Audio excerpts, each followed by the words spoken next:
Rugby League on Radio Yorkshire with Mark Wilson. I obviously want to chat about the British Asian Rugby Association that you and Schoey are part of, or you've got Schoey involved with. The question is, and this is what all the listeners want to know, Ikram, is how you going to sack him? Because he lost, didn't he? Let's be fair, he lost. Yeah. Well, he didn't lose, actually. Not that funny, Ikram. It's not that funny. No, and you know, it's an old cliche. You know, everybody was winners. The game was a huge boost to rugby, and particularly in Italy.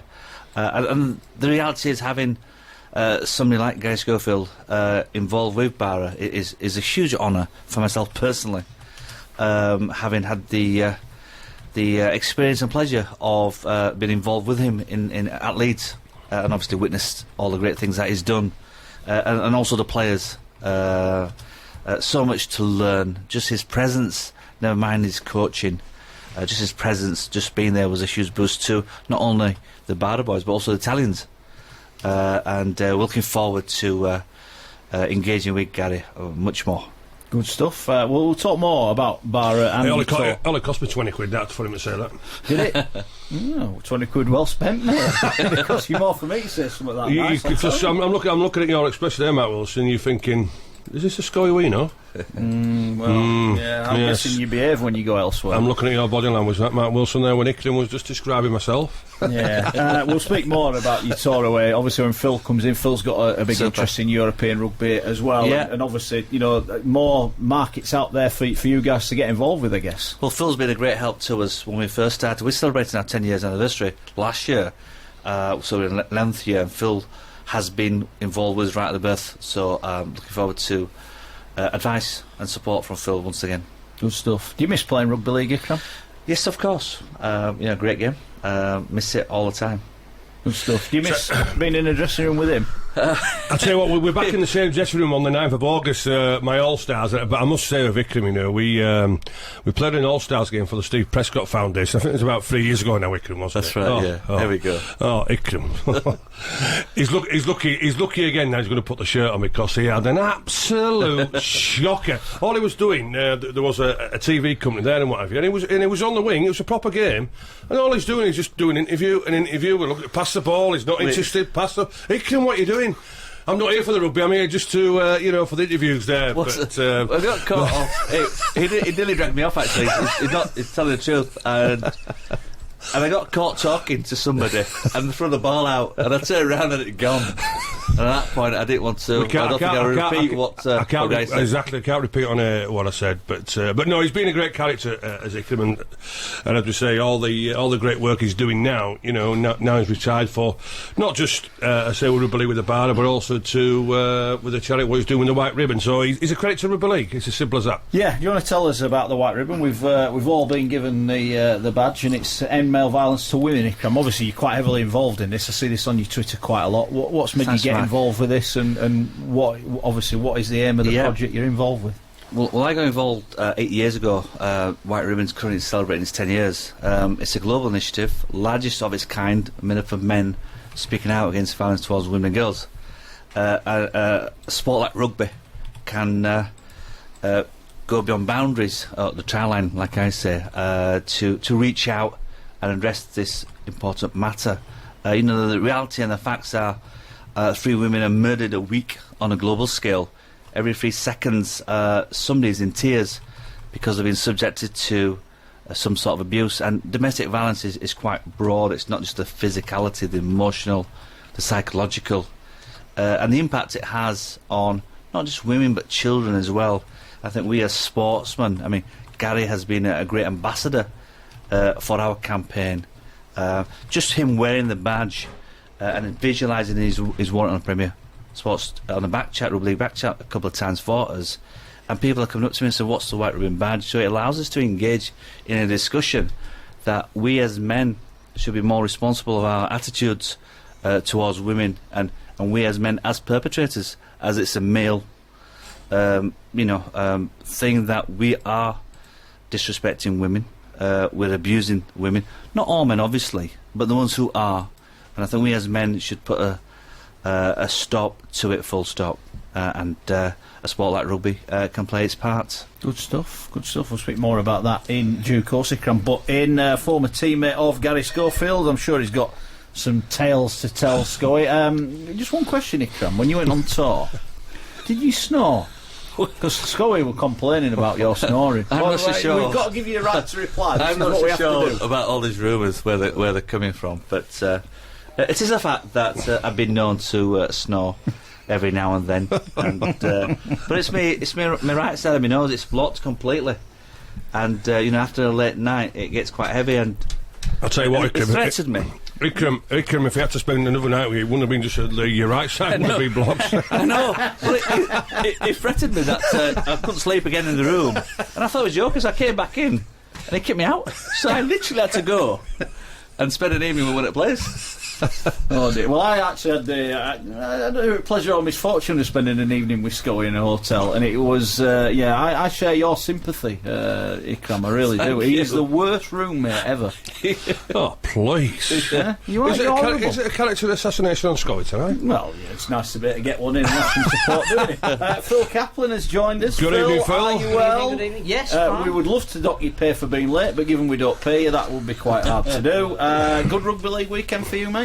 I think so, yeah. Nothing unexpected, I don't think. The Castleford Hull KR game was a good one. Cass started like a house on fire, and Hull KR very nearly pulled it back. Leeds and Wakefield eminently predictable. Hull are the team in form, should give them absolutely nothing but credit, and if anything is going to hearten Wakefield, it's what Hull have managed to do over the last 6 weeks. Small incremental increases, building confidence, now getting the results. In fact, if you look at the league table, Hull have their game in hand against Wakefield. They could be fourth, which is astonishing. When, 6-7 weeks ago we were saying definitely in the middle eight. Phil, we're not saying Wakefield are going to get the confidence like Hull are doing, are we? Please. Well, actually, I had the pleasure of speaking. I know you sat next to Richard Dane as a Wakefield fan, and you didn't reach over maybe a backhander if you're a little bit too critical. But surely we're not saying Wakefield, are we, Phil? They're not going to get relegated. Wakefield will not get relegated. I had Big call. You'll be getting a backhand anyway if you don't turn your phone on. I had the pleasure of spending a tiny bit of time with the jet-lagged Brian Smith yesterday, and he knows exactly what he's coming into. He's got 6 or 7 weeks that he can institute some things that he needs to, and as he pointed out, which obviously we haven't really touched on how the middle eights are going to work, because we don't know how they're going to work. But his point was, nobody knows how they're going to work. No coach knows how they're going to work. Everybody's starting with the same blank sheet of paper. And again, there are things that Wakefield side did yesterday that he would have seen some encouragement with. He said something that I think would frighten me if I was a Wakefield player, that first of all you've got to be a man. So he's obviously seen some things there whereby he needs to work on things like attitude. But I'll tell you what, it doesn't need a bloke like Brian Smith to realise that. But we've all been watching him for the last 7 weeks. But you said it the other week, they don't necessarily need a technical coach at the moment. They need somebody that can go in there and motivate them. And in Brian Smith, they've now got somebody who can. Interesting. But I read a comment from Brian today, and I think again the players will be thinking, I like that comment when Brian Smith has said to the players, listen, don't you worry about what's happening, I'll worry about that. And I'm thinking, oh, Brian, James Webster give him the easy excuse by saying everything doesn't matter. But I'm sure Brian will be behind closed door a little bit different. But with that comment, I thought, oh no, Brian, please don't let these players get away with what they've been getting away with, because listen, let's face it again. It's another 50-odd points conceded. Yeah, it is. And I said I don't want to talk about Wakefield, and I don't. What are you talking about, Phil, then? Because Phil Kaplan reckons they're going to be all right with plenty of confidence. I want to know where this confidence is coming from. Well, if London can beat Lee, surely Wakefield can. But I tell you what, as well, a great thing for Brian Smith is they're playing Salford this week, aren't they? So if they wanted to pick anybody to say, right, Brian, your debut Super League, you're back here after these many years. Which team would you like? Handpick one at home. Salford. He's got his dream debut to try and kickstart Wakefield to prepare for that middle. I think he's also realised he doesn't have to win that game. What he needs to do is have something that's an incremental increase on where they were this week, so that when he goes into the video analysis the following Monday, he can look to the players and say, this is what we're trying to achieve. So I think to go from conceding nearly 60 points against a Leeds team that had several players missing to then thinking they will go and beat Salford is probably not realistic, but you would expect to see a different margin of defeat. I'll tell you what, one thing as well. One thing I don't want to hear. One thing I don't want to hear from these Wakefield players, I'm telling you, is... Oh, we've had Brian Smith for a week. He's the best coach I've ever had. He's got technical this, he's got this and he's got that. I'll tell you, Wakefield players, what you need. You want attitude, you want discipline, and you want to grow some crystals and start performing like you should be doing as professional rugby league players. So don't be giving me the rubbish about that Brian Smith is the best saviour since Superman, because quite clearly it's you players who will be pathetic. Now that's me finished on Wakefield. Who's going to be playing for Wakefield next week? Because there's at least one high-profile departure this week of an overseas player, possibly. At least one or two possibly to come in. So it'd be interesting. Brian Smith is also the most well-connected coach, with some current coaches coaching in Super League at the moment. If he's going to get favours, then if anybody's going to get favours, it's going to be him. So, so everybody going to be Father Christmas now to Wakefield and Brian Smith, are they? No, I think they're going to help him out if they can. Okay, at RLonRY. I'll tell you what, though. I bet you if that's going to be the case, everybody's going to be a Father Christmas for Wakefield and for Brian Smith. I bet you Paul Rowley, I bet you James Laws, and maybe Mark Astor thinking, what's going on here? What's going on? We're all not playing on a level playing field, surely. I have a genuine question about this, and I asked Michael Carter about it last week. We'll come on to it in a minute. At RLonRY, loads of tweets coming in. I want Ben Curry, Ben Westwood. Hey, I want a curry. The King, I'll have a curry. King brothers, You're too rich. anyone who's at Warrington who's, you know, a loose end, come to Wakefield for a week and be. Were you cheating then? Were you cheating? You cheating? Serious question. Cheating. Comes to the middle eight. Castleford don't want to see Wakefield get relegated, do they? Here we go. Here we go. Everybody's becoming Father Christmas. Are they going to push a couple of their players that way? I'm not saying. I think you can look at some of the coaches in Super League at the moment who are under that Brian Smith family tree. Are Leeds going to push a couple of players Bradford's way from the middle eight? Brian McDermott from the Brian Smith School of Coaching, Paul Anderson from the Brian Smith School of Coaching. Brian Smith having a nice chat with Gary Hetherington, photographed in the League Express. They want their players to play, don't they? There'll be some talented Well, I'll tell you what, the guys. Christmas has come early for Wakefield Trinity Wildcats. Rugby League on Radio Yorkshire at RLonRY. Mind you're under contract with Barra. Unsackable, you told us. Unsackable. I'd asked to be released from by Ikram. Is there a clause? We've tied Schoey now for life, so he's going nowhere. Very good. You can't With the curry, to be Monday fair. night, can you? About 7 till 9. It was as much. That can be easily sorted, Mark Wilson. If you want, that can be easily sorted. The whole contract said as much curry as he could eat for life. That's all it said. Well, we took Schoey for a curry was at Agra on Friday night, so we're keeping him to our part of the bargain. Good stuff. All he needs now is cram some results, lad, eh? Yes. Yeah. I'll do the funnies, Mark Wilson. Seriously, then, Phil's here now. We said we'd chat about it when Phil come. You went to Italy, played an Italian team. What's the plan with the bar? British Asian Rugby Association, for those that have just tuned in. What's the plan with these guys? Yeah, well, just a bit of background. When we first started 10 years ago, we celebrated 10 years last year, anniversary, with a reception at the House of Lords, to provide positive role models.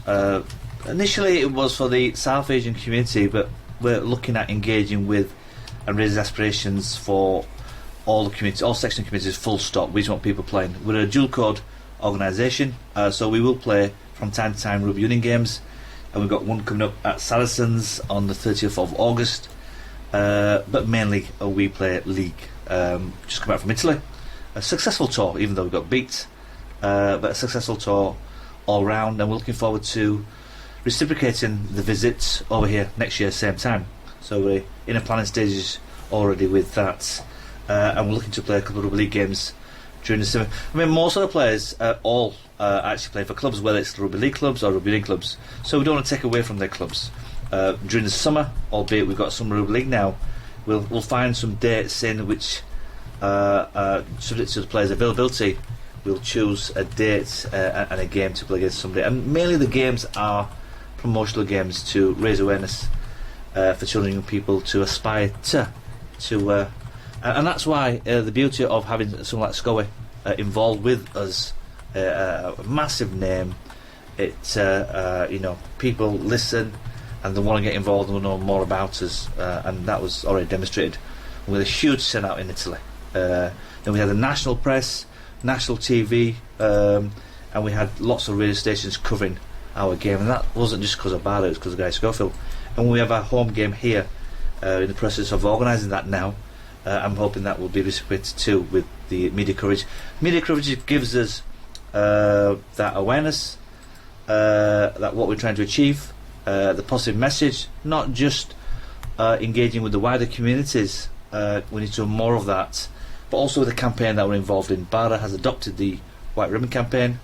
It's a charity close to us, close to our hearts, and we will, every opportunity that we have, we will speak out against violence towards women and girls, full stop. And again, having Schofield there with us allows us to do that much more than we did on our own. Okay, good stuff. In terms of Asians playing rugby league at top flight, Ikram, obviously you were the first. Are you surprised there hasn't been more guys making it? Because I've only seen pictures of your guys training. There's some pretty fine athletes amongst your boys. There is, and surprise, yes. I mean, that's why we formed the association, because it allowed us to bring some of the players who were playing but weren't given the recognition, and we needed more positive role models for other people to look up to aspire to, and to play and get involved. Our Tony played. A lot of people forget something like that, and he played at a much higher standard than I did when he was at Leeds. I could never break into the Leeds team, and our kid played for a full season under Peter Fox, alongside some very good players. And then we've got a bunch, a individual, Junaid Malik, who's been playing in the amateur leagues since he was 17. I remember Carl Fairbanks telling me there's a kid, 14-year-old, who's going to be a good one, and unbeknownst to me, that individual was Junaid Malik, and he's graced the amateur game, played at the highest level, played for BARLA, British Amateur Rugby League Association, and was the youngest captain for Elland to lift the Yorkshire Trophy. So there are a lot of Asian players playing, and we need to do a lot of more positive stuff within the communities to get more people playing. Is that would that be your aim to? It's one of, clearly put the radio on a Friday night and hear one of your boys doing the business in Super League. Yeah, I mean we've got Danny Rasool playing in the Super League Academy at Salford, who's playing his trade there, and he's a good player. We formed, talking about international rugby. We formed Pakistan Rugby League for that reason, to get more Pakistanis playing. There's a huge Pakistani community in the UK, and a huge audience, untapped audience that we want to get involved in. We've been playing for the last 4 or 5 years. Our first game was against. It was in fact the UAE's first game when we played against the UAE at Sports City a good few years ago, and we've been having triple games with them for the last couple of years. The whole idea with that is, if we can get the game played in Pakistan, it has an impact on our communities over here, and that just means more people get involved. Good stuff, Phil. Obviously you're banging the drum for rugby league around the world. I mean, this is another step forward, isn't it? This is what we need. The more people, more cultures, more ethnicities that are playing the sport, the better it is for us all, isn't it? I think there's two things that Ikram just deserves the most enormous credit for. One is that he's done it for 10 years, and rugby league has an absolute history of doing something for 5 minutes and then changing. So again, that's massive. I think the other thing is as well, he is the most well-connected man in the sport. If he's not having dinner with Prince Charles, then he's on the phone to the Prime Minister. But actually, rugby league is a sport that doesn't have those connections. There are very few people that can get to the seat of government, and that can hold events at the Houses of Parliament with the all-party parliamentary group, that can get widespread support from areas where we as a game need it to be seen to be something bigger than perhaps we are. So I don't think we can underestimate that. I know you've been to conferences in Spain, haven't you, representing rugby league? And I think that's the most important thing. For me, it's not about who they play and whether they win or whether they lose. It's about the fact that we're making connections that perhaps only Ikram can make, and that's something that as a sport we need to be cleverer about to capitalise upon.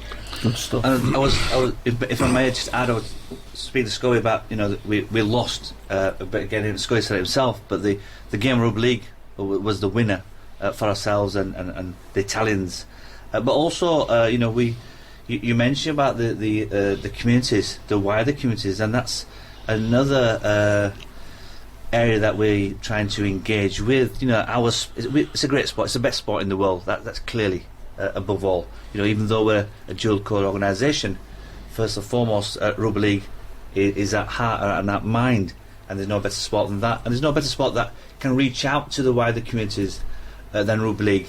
We don't do it well enough. There are some good sort of examples out there, but it's important, like an organisation like Barra. In theory, there should be no need for an organisation like Barra. The reality is, we're not engaging with the wider communities, never mind the South Asian communities. So it's important that we do have an organisation who voice their opinion to people who want to listen. Unfortunately, 10 years, not a lot of people are listening. And we find that 10 years, not a great deal of change has happened. I used to say that in time things will change, but unfortunately, people's mindset, attitudes don't change. So 10 years on, not a great deal have changed. So there is a desperate need for us to do more work within the South Asian community and communities full stop. I think what's interesting with, I mean, again, Ikram will know about what the developments have been in Lebanon, which is one of the most troubled communities to live, never mind play sport. We've got a World Cup qualifier coming up later this year between South Africa and Lebanon. One of those teams will go to the World Cup. Now, Lebanon have been very close to getting to a World Cup, but have never got there. In fact, they've got to the third game to qualify, and for some reason they've always wanted to prove they were better at fighting than playing rugby league. Drawn both of them and not gone to the... They went to the World Cup in 2000, didn't they? Couldn't capitalise on it. But because the two after that they've not qualified for. This time they're playing South Africa with the greatest will in the world in a one-off game. If Lebanon get to choose the players of Lebanese origin that play in the lower leagues in Australia, and one or two very high-profile players, somebody like Rhys Robinson at Parramatta, who's doing superbly at the moment, if they play, Lebanon will get to the World Cup in Australia. And you can imagine if they're playing at somewhere like maybe Canterbury, where there's a big Lebanese community, if you can feed off that over here and bring the Middle East and its various parts and constituent parts into rugby league by showing them it's being played at the highest level, then that's got to help you, I would have thought. Phil's correct. I mean, you know, I've had the fortunate opportunity to go to Lebanon, play out there and witness the work that they're doing, and it's fantastic. So to see Lebanese team in the World Cup will be tremendous. You know, we visited Pakistan, mentioned that already. We were India, Jamaica with rugby league. You know, I remember the predecessor, Kev Rudd, smashing bloke, fantastic. In fact, Kevin Rudd travelled to Pakistan with myself and delivered the first rugby league session out there. Fantastic gentleman, and I just wish that we had more people like Kevin still involved. I wish he was still involved in our great game. So, you know, any opportunity to visit other countries and promote rugby league is something that we will readily do and ready for. Great stuff. If you've got any questions for Ikram, do tweet them in at RLonRY. Come on, let's have some answers to some of the tweets you've been sending out throughout the day. Rich, what have people been saying? There's been a vast difference of opinion in how much Guy Schofield is worth. All right, okay. Peter O'Neill says half a mild and a bag of port scratchings. He's a Wigan fan, I think, Pete. Oh, yeah. That's made something. Graham, however, treble the price of Theophage. £2.1 million. Took me a while to work that one out. Not far off. Yeah. Alan, on that point, says Richie Marler was worth £200,000 as a teenager in 2009, so Fage must be worth a lot more than that. Is anyone... You know, is there going to be a new transfer market in rugby league again? I don't think so, no. There's not the money in the game to pay them sort of transfer fees. I think the problem is, surely, is if he's staying at Salford, old Dr. K, and he's asking that kind of price for Fars, next time he wants a player, that player's going to be 2 million, or etc., isn't it, Phil? Is he just created a rod for his own back here? I think he's probably making a statement, but Gary would know a lot better than I would. If a player doesn't particularly want to play for you anymore, you don't need to put a price on his head, do you? I mean, he just doesn't want to play for you, then you need to find a way of not losing any money, but recouping your investment, but actually not preventing him from from leaving. Well, it is, but also, like, common sense has got to, prevail, Phil, from the point of view as you mentioned. If a player doesn't want to stay there, well, okay, then common sense will prevail there. This is the value that we're looking for, and you'll try and get the best at value, but quite clearly £700,000, not a cat and else chance. Yeah, well, we all know, obviously, you wanted out at Hull and asked for a transfer. No, please. And went to Leeds, didn't you? So, what was it like when you did that? What's up, Schoey? You getting upset? I can sort of. You know good solicitor, Ikram, don't you, for Mark Wilson here. One of our sponsors is Stradbroke Solicitors. Come on, he'll be in touch. Sorry, we ain't got any money, don't worry. No, come on, Schoey. What do you reckon? There's rumours saying he's going to go to Catalan. His family from Perpignan. It fits, doesn't it? Yeah, it does. Really? Yeah, it just fits for everything there, doesn't it? So, credit Salford. They took him on as a 16-year-old. They've invested heavily, with time and experience there, and made him to, the quality player what he is on his day. He's quality. From my point of view, again, it's consistency, performance, but certainly not worth £700,000. But yeah, common sense has got to prevail, because we don't want to see quality like that out of the game, because will they take the stance of, well, if you're not interested in playing, we'll freeze you out and not pick you. He did get a fee for Sneed, didn't he, Dr. Kukash? So there is history for this, isn't there? He's not going to let him walk out the door. And that was a common sense fee, wasn't it? What did they get? 120 grand or something for Sneed from the Black and Whites? Yeah, so I would put Farge really in that sort of bracket, £150,000, and let him go and see where his career takes him. Is he under contract? When's he Yeah, out? 2016. End of next season. Yeah. So we're only talking 1 year. So what's his current contract? Not a lot, by the sounds on it. So how can you ask a lot for him? Yeah, because you undervalue him at the moment. And tell that Wigan fan as well, I don't like pork scrunchies. Swap it for cheese and onion, and you could have me. More tweets. Yeah, we've also asked who. Kevin Brown's been announced First Utility Super League Player of the Month. Who will be the Player of the Month for your team? Marriott has gone for Liam Sutcliffe, especially after his hat-trick yesterday. He didn't have to defend, to be fair. Yeah. Supported well. He missed half the games, didn't he? He hasn't played in May. What to say? He hasn't played. Come on, Marriott, get with the story. Dean is a Cass fan. Yeah. It might be Craig in disguise. He's gone for Luke Gale. Yeah, Luke Gale, another 3 Albert goal, 4 points on Friday.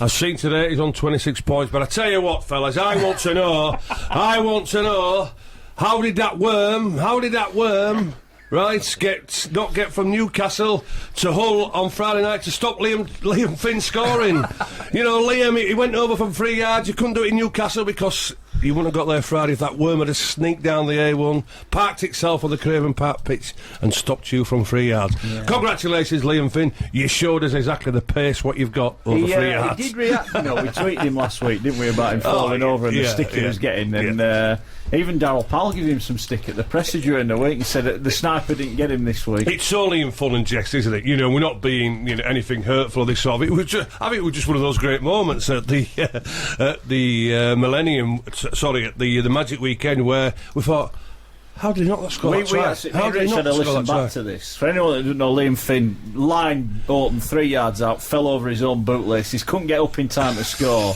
and you could hear in commentary score the Castleford lads laughing as he fell over. And as I say, the stick he would have got in the dressing room on the Monday morning going in there, I would imagine what the nickname, what's he got now, the snail, or what is very, very slow, what he does.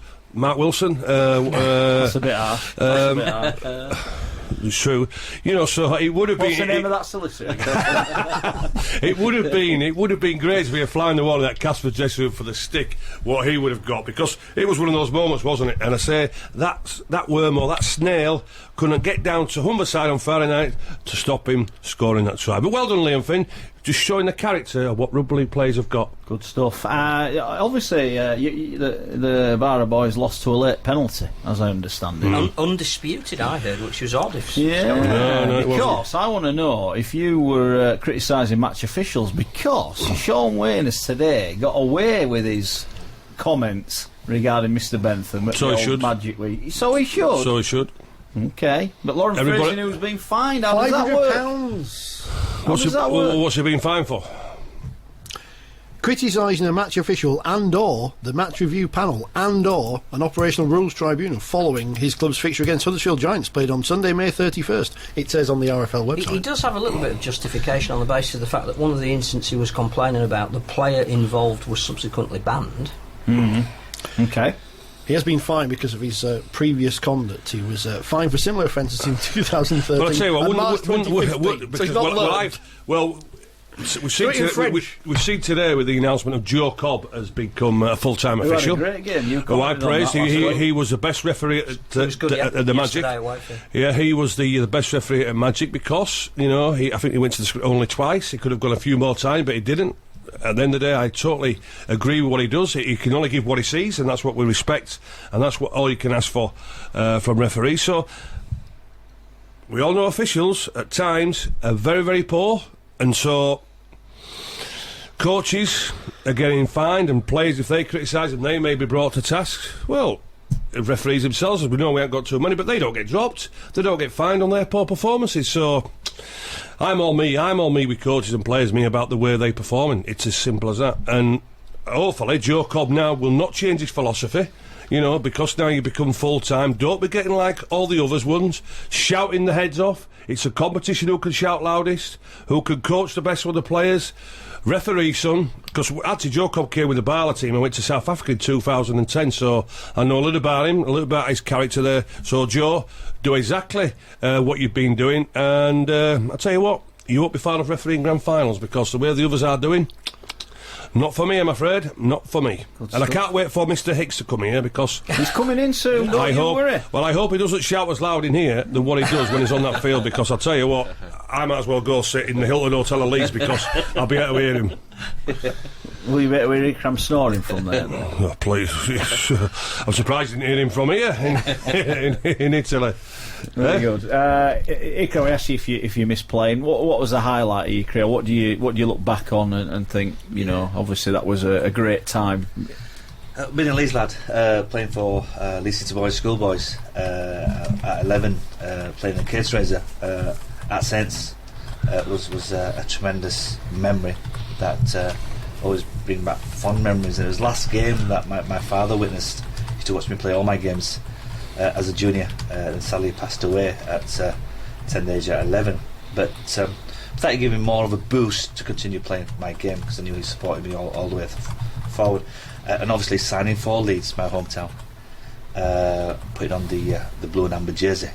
I still remember that best jersey that we have, or we had. And obviously, you know, thoughts of scoring when I played for Featherstone, because when I signed for Leeds, it was Peter Fox who signed me.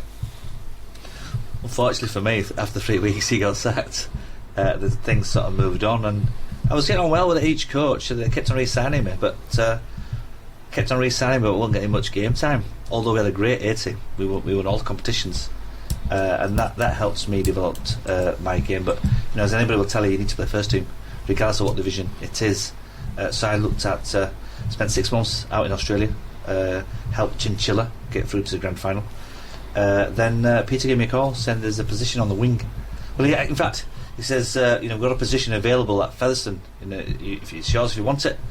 And he says on the wing. So I said, can I play centre? He goes, no, I've got Newlove and Tony Manning on the centre. You've got no chance. So I said, winger will do. And I flew back on Friday from Australia.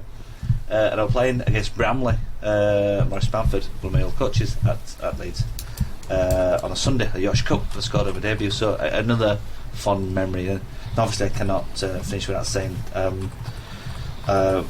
putting on the English jersey at Ninian Park against Wales was and Schoey. The thing was, Schoey, I remember him running with the ball and looking on the wing, where am I? And I went way back. So Schoey don't pass it, I'm not there. But it was a huge experience for me, a great honour to wear that jersey, sing the national anthem with pride, and be amongst other great players. The shame was you were injured though, because you should have played France, shouldn't you, the following week? Yeah. I mean, I've never, you know, in 9 years, I've never missed a game. Well, I'll tell you, 2 games. I got dropped by Steve Martin the same year I played for England, so that's quite controversial. And I had a dead leg, a really bad dead leg. And so in 9 years, I missed 2 games. And then I got picked for England and due to play against France. And then I had this, the temperature was quite high. And I never pulled out the game, but it was that bad that they wouldn't allow me at my hotel room. So what mixed with other players? So it was a real shame, and I never seems got looking after that. When did you realise you were going to be a professional rugby league player? When you said your memories of playing as an 11-year-old boy at St Helens, when did you think, I want to be a rugby league player? Well, I wasn't too sure. I mean, I played for Leeds City boys at 11 and under 13s, and I was playing football as well at the same time for Leeds City schoolboys in the same team environment as David Batty. So my claim to fame for football. So initially I thought maybe football because of the TV and looking at the stars, a much bigger game, but it wasn't to be. And then around 15-year-olds, I got scouts knocking on the door, and I'm thinking, well, maybe this is a direction that I'm going to be. So I think when I'm at 15-year-old, I'm thinking I want to make a career in rugby league, and I started to focus and concentrate all my efforts on rugby league rather than doing other sports. And can you ever imagine it's got you where you are now? If you asked me way back then, I wouldn't. Again, an old cliche, but rugby league has made the person I am, given me what I have, and I have everything to thank to rugby league for what I've achieved. And I say that with the most humbleness, because there's so much that I still want to achieve, and it's allowed me to, on the back of that, do what I want to do, and there's still lots more I want to do. There's still a lot of goals that, just the issue of inclusivity in sport, full stop, across the board, never mind rugby league, we have an issue, and that's one of the agendas that I like to take forward, and hopefully in time, if we can change people's attitudes and mindset, to bring about a change and a positive difference to our game. You had a fantastic role model though, in your brother.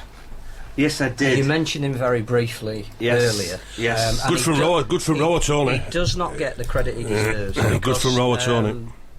Again, his career, I think, could have gone on longer. I don't know if he fell out of love with the game or the game fell out of love with him, but I would imagine having an older brother who was the trailblazer. He must have been fantastic. Thanks, Phil. Thanks, Gary. He was 2 years older than me, Tony. And he paved the way for me to get into the sport and to make a breakthrough, because it always helps when you've got a brother who plays, and people say, well, let's have a look at him as well. And unfortunately, because he was like the breadwinner in our family household, and to any rugby player, be it professional, grassroots, or any sport, time and effort is required, and both of us could not put the time and effort in and not financially support my mother and my other brothers, or my younger brother.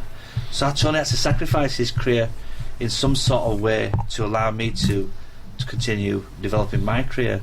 So I do owe a hell of a lot to our kid, and I'm very grateful for that. Yeah, he was a no-nonsense front rower. There's no two ways about it. And he could play. And you talk about with the front rows and the forwards today. I'd say, well, he would have loved the talk about the contact and the collisions. He would have loved it. He was very equivalent in the style that he played. Obviously not his temperament, to a Ryan Bailey sort of character. He just stood no nonsense. Yeah, and he was obviously going to be subject, because of who he was, to everybody trying to have a go at him on the field, because that's the nature of sport in many ways. But I never saw him lose his temper. No, so I suppose a gentle giant, and obviously I'm biased because he's my brother, but he was a tough, no-nonsense player, go forward. Wasn't the most skillful, like myself, but he took the ball in well. He tackled hard. You've been tackled when he's tackled you. And he played at a time when there's some great players at Leeds. He got a look in. He held his own. There's no two ways about that. Oh, he did. It's just with like myself, for example, if I can use that as an excuse, 4 coaches in 4 years don't help your development. And same with our kid. The changes in personnel don't help your development. And as you know, if your face fits, you're okay. And if it doesn't, that doesn't always mean you're a bad player. Sometimes you need to. Move on, take a backward step to go forward, and our kids struggled because obviously there was me training on an evening and not bringing much money home because I was spending more time training rather than working. So Tony sacrificed that. Training, Ikram. You was a winger. You was always at the back. What was all that about, Ikram? You was always at the back, lad, with me. We used to do 12-minute runs at Leeds, and me and Ikram used to take us 16 minutes. That's two. I used to take us 16. But I was never the fastest scorer, you know, so that's my excuse. And I wasn't always the best of trainers, you know that, son. Oh dear. I hope you employ a better ethic with the Barra boys, the British Asian Rugby Association fellas. Listen, the great thing about, and I say, you know, with Ikram and all the lads, what they give me, you know, they give me the respect, and that's all you can ask for. You know, I can give advice and give the little things to make them better, you know, because my philosophy's always been, you know, you get the little things right, brings a bigger picture. But all I can say to Ikram and all the Barra boys, even all the Italian Federation there, was just, you know, the respect they gave me, you know, and that's all I can ask. And I've said it before and I'll say it again, you know, even out in Australia, you know, I seem as though at times you get more respect from other people away from the British game than what you do here at home, which I find it very, very, very hard to take at times. And but one thing for sure, I will be doing my very best, you know, to making sure that Ikram and all the boys get as much publicity and purpose what they want, because at the end of the day, the only reason I'm doing it, and the same with Ikram Butt and everybody else who are hopefully in the game to make sure that it grows and gets better, is to make rugby league the winner, and that is the be all and end all. Mark, just I've got to mention this, Schoey, if you allow me to. When well, hold on. Hold on. Do we meet after break? Yeah. What were you going to say? Just before we were going out, the night before, actually, I was asking Schoey to give us some inspiration, some stories of old to rally my boys up. He told us a story about the Wigan game. You want to repeat that, Schoey? Well, yeah, he said, well, about inspiration and adversity. So I said, well, I could give you some adversity. I says, we were getting beat by Wigan 36-0, and that so-called of a hopeless coach of ours, Doug Lawton at the time, said, well, listen, lads, if they could score 36 points in 40 minutes, so can we. Yeah, of course we could, yeah, we got hammered 74-10. So listen, that's all adversity. So what I'm telling you, sometimes everything what I say to you may not be right. No, but we must be doing so right in Italy, because, you know, playing they call the Federation, or the Liga, Italian Rugby Football League, and after the game, they presented myself, Schoey, and Chris Green, the founder of the White Ribbon Campaign, with the Italian ties, and honoured us with incorporating us into the first ever honorary presidents of the Italian Rugby Football League.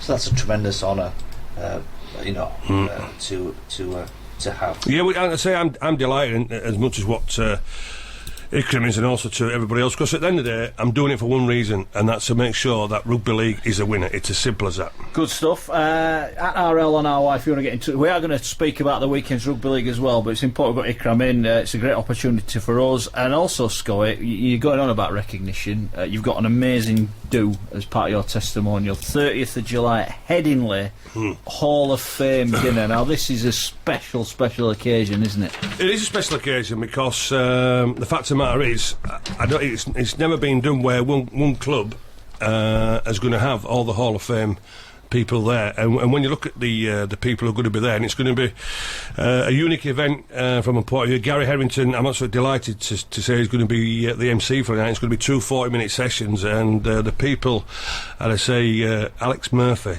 Billy Boston, Neil Fox, Roger Millward, and the legendary Lewis Jones. A 40-minute session with them, you know, to the audience, and then the second 40 minutes is going to be myself, the Pearl himself, Ellery Hanley, Martin Afire, and Malcolm Reilly. So what an audience, you know, to ask the questions to. I'm sure we'll be taking questions from the audience from Gary, and I still what's the word I'm looking for? I still bite myself and still think to myself, you know, I'm in the company of these legendary rugby league players, and exactly the way when Ikram started. When I started, I was an 8-year-old. Would I ever imagine that I'm part of a Hall of Fame that is recognised as the 23 players that has ever played this greatest game of all? And first of all, I'm delighted that the RFL have given me a testimony for 3 months for 30 years service to this greatest game of all. But I'm absolutely delighted that again, the respect what these fellow Hall of Fame members are doing by supporting this testimony for myself, and it will be a unique event. Yeah, big tickets are available, £45 each. You can get a table of 10 as well.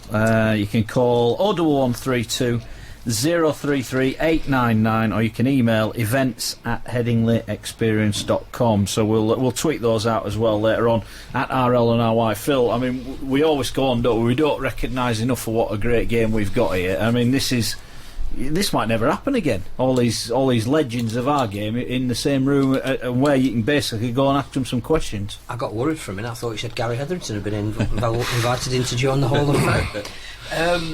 Well, he might want it, to be honest with you. But anyway. No, the good news is that we're going to have a statue unveiled. We can argue about whether it's the right people on it, but there'll be a permanent exhibition to the wider world at Wembley, hopefully unveiled on the day of the Challenge Cup final, which will have 5 in there. But to get this, what are there? There's only 2 that can't make it. Who are currently with us. Mick Sullivan, and Tom Van Vollenhoven, who's in South Africa. Mick, unfortunately, is poorly there. Yeah. So you are never going to have a better opportunity to have in one room the absolute acknowledged, top-notch, first-class stars of the sport. I hope it's videoed, because that deserves to be a DVD that people will want to buy for years to come. Well, it should be archived, shouldn't it? Stuff like this, Cause and we go big on heritage. We've got the facility now at Huddersfield University, which is fantastic. Every club now is paying more attention to its heritage, and it's great to see clubs like Swinton as well, who are almost keeping that club alive through its heritage timeline. Ikram's trying to create heritage, so to commemorate it in such a high profile way, and I would say also in such an iconic venue. I mean, I know we're all biased, but if you're going to do it at Headingley of all places. Absolutely. And also as well, when you look at individuals, let's just you look at Neil Fox, we mentioned 2 weeks ago, but Kevin Sinfield. If Kevin was going to get anywhere Neil's record, he'd have to play another 10 years. Alex Murphy, allegedly, in opinion, the best player that's ever been produced. Well, certainly in Alex's opinion. Well, yeah, the best player that's we've ever produced. Billy Boston. We'll say anything about Billy Boston. The tries that he scored coming from Wales, and then you've got the best player that's ever played for Leeds, if you ask all the supporters, in Lewis Jones, and then you've got the best player, what people say, in the modern era, in RLonRY. You've got Martin Afire, who realistically has been the best winger. He's up there with your Bostons and your Van Vollenhovens. And then you've got Malcolm Reilly, who quite clearly in Australia, they rate him as the best Englishman that's ever played out there. And I say... And then there's myself, but that doesn't matter, does it? Because at the end of the day, I'm just so humble, and people are going to get because you can say that, but the fact is, there are only 2 people who have got the most number of Great Britain coaches caps in history, and you're one of them. That's me. Yeah, which is a great honour there, but also as well, these fellas, they still watch the game. I don't know if Ellery does, but I'm sure Ellery on the night will tell us, and then I'm sure he will give his opinions on the game from there. And I think it's a unique event there, because people will be able to ask these, and we know Murph is outspoken. Malcolm likes to say, so does Neil Fox. What was Neil Fox thinking about what's going on at Wakefield here now, and what have you? So all round, for the 2 40-minute sections, it's going to be a unique event for people, genuine rugby league people, to ask the questions and get it from the legends of our game. And I'm absolutely delighted and honoured that these players are turning up for my event. Just hope that Alex doesn't answer the first question, because the others won't get a look in. Well, you know what question's going to get asked. Did you really take the dive and see dives? Did you really wink? I think he's still living off that, is Alex, but he's great company, and so is Billy B. Roger as well. Yeah, Roger. Well, hopefully Roger's not in the best of health, but hopefully Roger will be there. And as we say, well, Johnny Whiteley will tell you about Roger. Johnny Whiteley, who's a legend of the game as well, reckons Roger's the best rugby league player he's ever played with and against. So it's a unique night, and I say hopefully many people will be there to witness this one-off occasion. Rugby League on Radio Yorkshire at RLonRY. You said you had a lot of coaches. Who was the favourite coach? Schoey's always going on about Doug Lawton, how much you loved him. Who was your favourite coach? I know. If you say that again, you are getting a letter from my solicitor. Yeah. I hated him. I hated him. Excuse me, I'm talking to Ikram now. Yeah. Well, don't be upsetting me anymore. Well, interesting. I never got coached by Dougie, but... I'll tell you what, you won't miss him, though. Don't worry about that. Okay.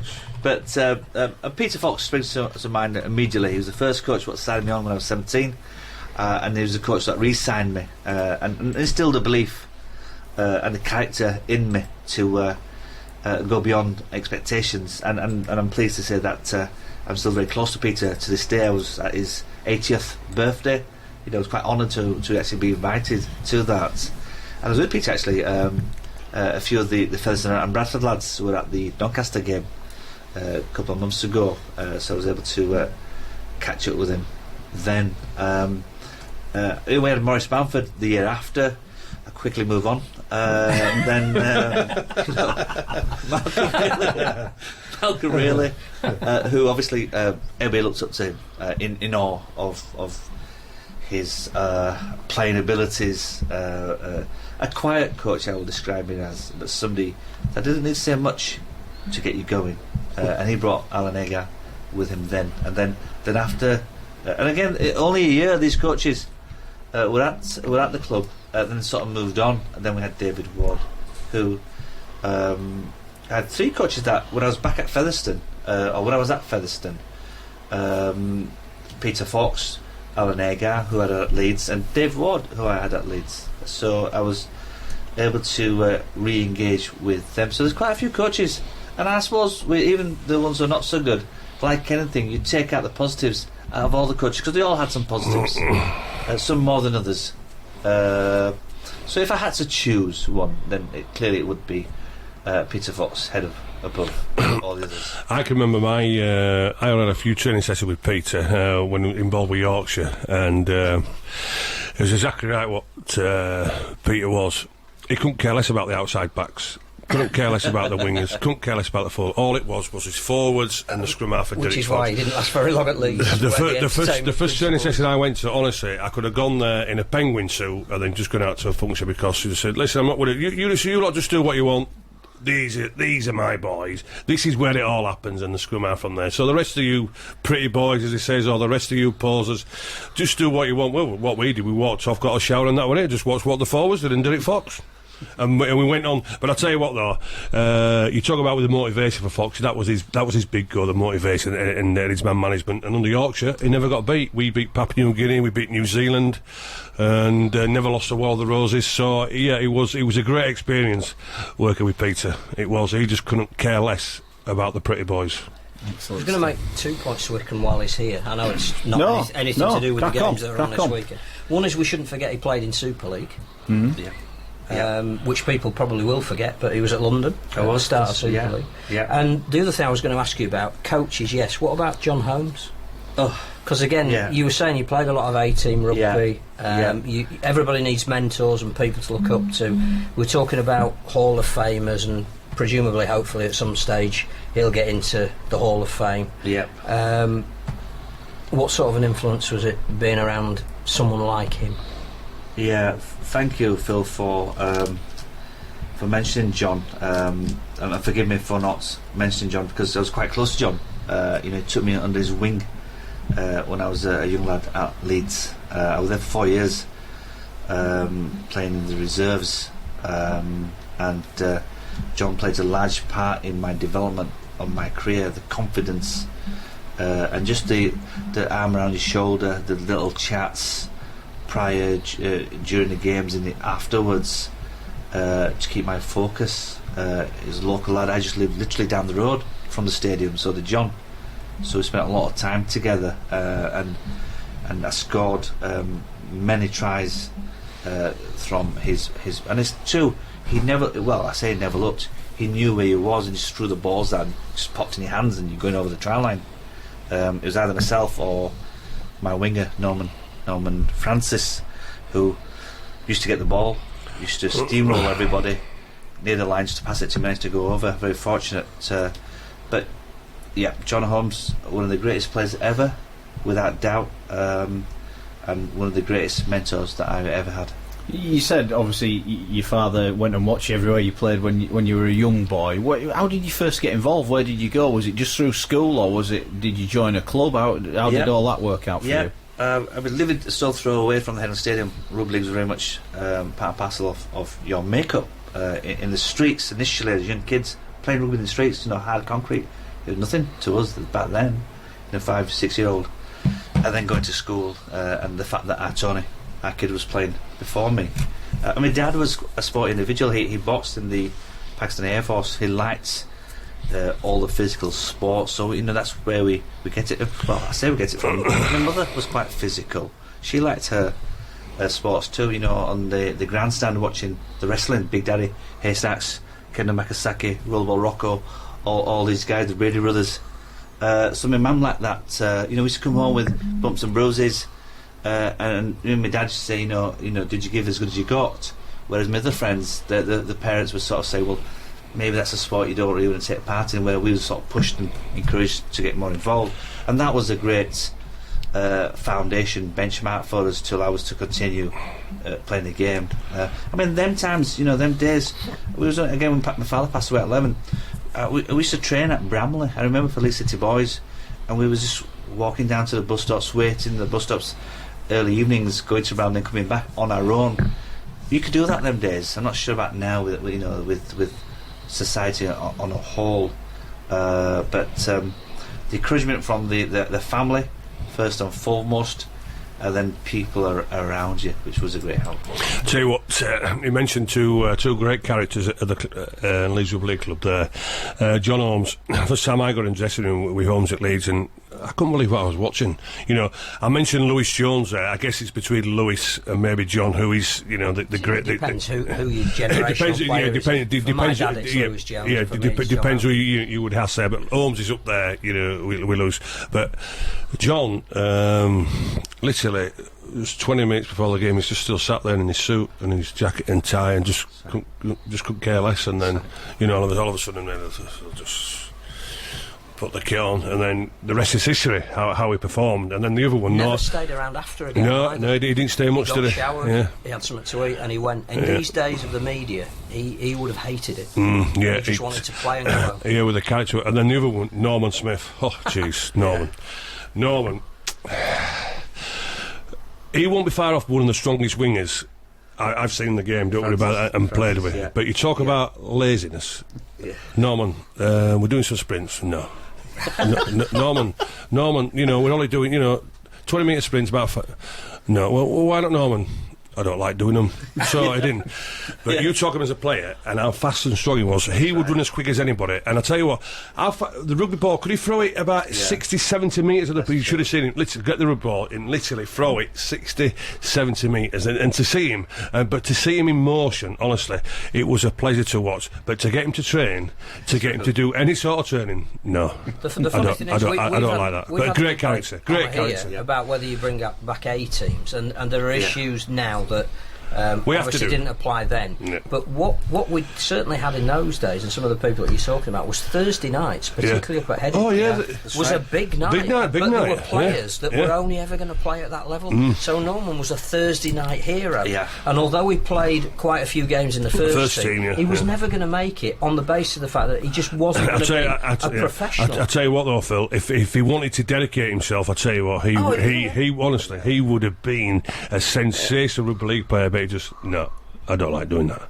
No, I'm not doing it. And it's just to get away with it. It's just to get away with it. It was great to see, the coach just shaking his head. Oh, no, what can I do here? What can I do? But I tell you what, as Phil was saying, he was a hero on Thursday nights when he played at home at Headingley, didn't he? Or even playing away. Rugby League on Radio Yorkshire at RLonRY.